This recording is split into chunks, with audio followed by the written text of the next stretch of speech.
नमस्कार साथियों। रिसेंटली हम एक न्यूज़ देख रहे हैं कि भारत है वो अंटार्कटिका के अंदर अपने एक रिसर्च स्टेशन जिसका नाम मैत्री है उसको 2029 तक मैत्री 2 के द्वारा रिप्लेस कर देगा। तो हमें यहाँ पे कुछ चीज़ें जाननी चाहिए हमारे आगामी एग्जाम के लिए। तो सबसे पहले हम ये देखेंगे कि अंटार्कटिका जो कॉन्टिनेंट है ये क्या है, और साथ में हम ये देखेंगे कि इसके अंदर जो रिसर्च स्टेशन बने हुए हैं भारत के वो कौन कौन से हैं, उनको लेकर क्या इन्फॉर्मेशन हमें पता होनी चाहिए। तो सबसे पहले हम बात करते हैं अंटार्कटिका कॉन्टिनेंट के बारे में।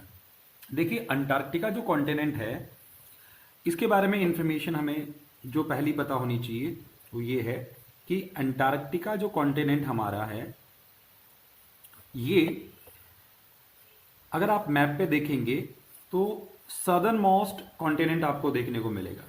तो पहली इंफॉर्मेशन आपको पता होना चाहिए ये हमारा सदर्न मोस्ट कॉन्टिनेंट है, याद रखना सदर्न मोस्ट कॉन्टिनेंट हमारा है।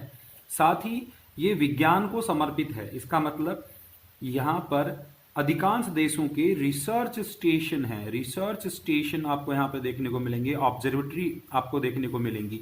इसलिए इस कॉन्टिनेंट को ये कहा जाता है कि ये विज्ञान को समर्पित कॉन्टिनेंट है। दूसरा, ये हमेशा आइस कवर्ड रहता है, इसलिए इसे श्वेत महाद्वीप कहते हैं। श्वेत महाद्वीप का मतलब ये हमारा जो आइस कवर्ड होने की वजह से व्हाइट कॉन्टिनेंट के नाम से भी जाना जाता है। अब हमारे लिए जो महत्वपूर्ण चीजें आ जाती हैं वो ये है कि इसे रिसर्च स्टेशन क्यों कहा जाता है। तो याद रखिएगा, यहाँ पे यूरोप, एशिया, इसके अलावा साउथ अमेरिका या नॉर्थ अमेरिका या साउथ अमेरिका, इन सभी, इवन दैट रसिया, इन सभी ने अपने रिसर्च स्टेशन यहाँ पे एस्टेब्लिश कर रखे हैं। उसका कारण यहाँ पर पाई जाने वाली बायोडायवर्सिटी के अलावा एटमॉस्फेयर कंडीशन में जो चेंजेस आते हैं उनको समझना बहुत आसान हो जाता है। तो अभी हम मेन मुद्दे पे आते हैं कि भारत ने भी यहाँ पर, इंडिया ने भी अपने यहाँ पे रिसर्च स्टेशन डेवलप कर रखे हैं, जिनमें 3 हमारे लिए महत्वपूर्ण है। पहला है हमारा दक्षिणी गंगोत्री। कौन सा है जी? दक्षिणी गंगोत्री।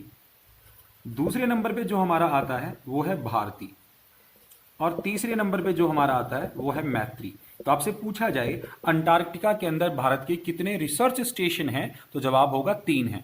देखिए, एक है दक्षिणी गंगोत्री, एक है भारती और एक है मैत्री। मैप पे हम इनकी लोकेशन भी देखेंगे, फिलहाल इतना ही समझते हैं। तो ये भारत के 3 रिसर्च स्टेशन अंटार्कटिका कॉन्टिनेंट में आपको देखने को मिलेंगे, दक्षिणी गंगोत्री, भारती और मैत्री। अच्छा, सबसे बड़ी बात कि ये ऑब्जर्वेटरी हैं, ये ऑब्जर्वेशन जो स्टेशन हैं ये क्यों रखे गए हैं यहाँ पे। तो देखिए, इनको समझने की जरूरत है। सबसे पहले तो आप देखेंगे ग्लोबल वार्मिंग को समझना आसान हो जाता है, ग्लोबल वार्मिंग की अंडरस्टैंडिंग के लिए जरूरी है। दूसरा है सर क्लाइमेट चेंज को लेकर यहाँ पर जानकारी मिलती है। तीसरा है स्पेस को लेकर इंफॉर्मेशन मिल जाती है। और सबसे इंपॉर्टेंट जो है वो है स्टोर हाउस को लेकर। क्या कहा हमने? स्टोर हाउस को लेकर। अब स्टोर हाउस का मतलब क्या है ये बात समझना ज्यादा जरूरी है। तो देखिए, स्टोर हाउस का मतलब ये है कि जिस तरह से क्लाइमेट चेंज हो रहे हैं तो आने वाले वक्त में एक ऐसी क्रिटिकल कंडीशन आएगी जहां पर ह्यूमन सर्वाइवल है वो खतरे में पड़ जाएगा। तो उस कंडीशन से कैसे निजात पाया जाए, इसके लिए वहां पर रिसर्च हो रहे हैं, इसलिए उसको क्या कहा गया? स्टोर हाउस के नाम पे जाना गया। अब थोड़ा सा इस कॉन्टिनेंट की हम जियोमॉर्फोलॉजी को समझने की कोशिश करते हैं। देखिए, इस मैप को जरा आप गौर से देखिएगा। इस मैप में सबसे पहले आप ये देखिए कि ये एक माउंटेन रेंज आपको यहां दिखाई दे रही है, इसको बोलते हैं ट्रांस एंटार्क्टिक माउंटेन। क्या बोलते हैं? ट्रांस, ये कौन सी है? Trans Antarctic mountain. Trans Antarctic mountain है, ये अंटार्कटिका को 2 भागों में डिवाइड कर देती है। इसके इधर वाला जो पोर्शन है ये आपको ईस्ट अंटार्कटिका कहलाएगा, और इधर वाला पोर्शन है ये आपके वेस्ट अंटार्कटिका कहलाएगा। तो ये कंडीशन आपको पता होनी चाहिए कि वो कौन सी माउंटेन रेंज है जो अंटार्कटिका को 2 भागों में सेपरेट करती है, तो वो है ट्रांस एंटार्क्टिक माउंटेन। अब हमने देखा इसके 2 पोर्शन बन गए। एक पोर्शन कौन सा बना? एक बना जो इसके ईस्ट साइड में है, एक कौन सा बना? वेस्ट साइड में।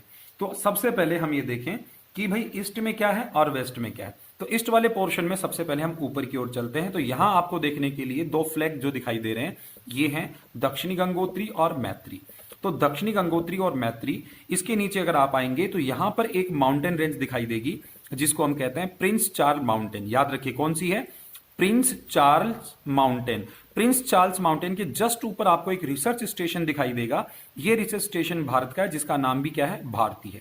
अच्छा, खास बात एक और देखना, इस प्रिंस चार्ल्स माउंटेन के ठीक ऊपर यहां पर आपको ग्लेशियर दिखाई देगा, और वेरी वेरी इंपॉर्टेंट फैक्ट है कि यही वो ग्लेशियर है जो वर्ल्ड का सबसे बड़ा ग्लेशियर है। नाम क्या है? लेम्बर्ट ग्लेशियर। कौन सा ग्लेशियर है?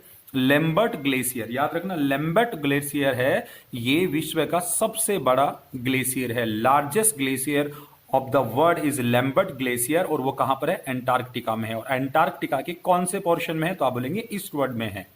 अच्छा, प्रिंस चार्ल्स माउंटेन के नीचे जाओगे तो यहां पे दो हाईलैंड आपको देखने को मिलती हैं। एक है अमेरिकन हाईलैंड और एक है जॉर्ज पंचम हाईलैंड। और जॉर्ज पंचम हाईलैंड के जस्ट नीचे आप देखोगे तो यहां पर आपको एक खाड़ी दिखाई देगी जिसको बोलते हैं कॉमनवेल्थ बे। क्या नाम से जानते हैं? कॉमनवेल्थ बे के नाम से जानते हैं। और कॉमनवेल्थ बे के नीचे ही आपको डेविस सी देखने को मिलेगा, डेविस सागर देखने को मिलेगा। अब थोड़ा सा हम और आगे की ओर बढ़े तो यहां पर आप देखेंगे कि ये जो रेंज है हमारी, जिसका नाम हमने क्या रखा? Trans Atlantic mountain range. इसके जस्ट ऊपर आप देखेंगे तो यहां पर एक माउंटेन है जो इसके प्रायद्वीपीय मतलब पेनिसुलर एंटार्क्टिका को सेपरेट करती है। तो उस माउंटेन का नाम है क्वीन ऑफ मॉड। याद रखना, क्या नाम है? क्वीन ऑफ मॉड के नाम से इसको जाना जाता है। अच्छा दोस्तों, अब एक महत्वपूर्ण क्वेश्चन ये भी आता है कि इस महाद्वीप को और किस नाम से जाना जाता है? तो साथियों, इस महाद्वीप को हमने देखा, एक तो विज्ञान को समर्पित महाद्वीप कहते हैं, एक इसे श्वेत महाद्वीप कहते हैं, और एक खास बात है कि ये महाद्वीप है, ये बायोडायवर्सिटी के लिए भी बहुत बहुत ज्यादा फेमस है। यहाँ पे सबसे ज्यादा बायोडायवर्सिटी आपको देखने को मिलेगी। अच्छा, खास बात और देखिए, यहां पर एक समुद्री जीव पाया जाता है, पेंगुइन। और पेंगुइन इसके वेस्टर्न इलाके में पाया जाता है, मतलब ये पेनिसुलर जो एंटार्क्टिका है इस वाले पोर्शन में आपको पेंगुइन देखने को मिलेगा। अब कारण ये है कि पेंगुइन इधर क्यों देखने को मिलता है? तो साथियों, इस वाले पोर्शन का जो टेम्परेचर है वो क्लाइमेट चेंज की वजह से लगातार बढ़ता जा रहा है, और यहां पर अब इसका जो टेम्परेचर बढ़ रहा है तो यहां पर बहुत से जीव जंतु है वो अब पैदा होने लगे हैं, और ये धीरे धीरे यहाँ की बर्फ की चादर है ये हटती जा रही है।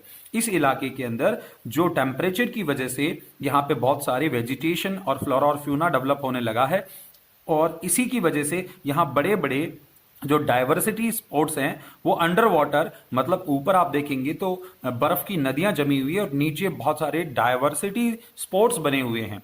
तो बायोडाइवर्सिटी के लिए भी ये बहुत फेमस है। तो मैं उम्मीद करता हूं एक छोटी सी इंफॉर्मेशन जो हमारी मिली उसको हमारे एग्जाम में किस तरह से यूटिलाइज करेगी यूपीएससी, इसके लिए हमने आपके सामने एक छोटा सा लेक्चर रखा। धन्यवाद। जय हिंद, जय भारत, वंदे मातरम।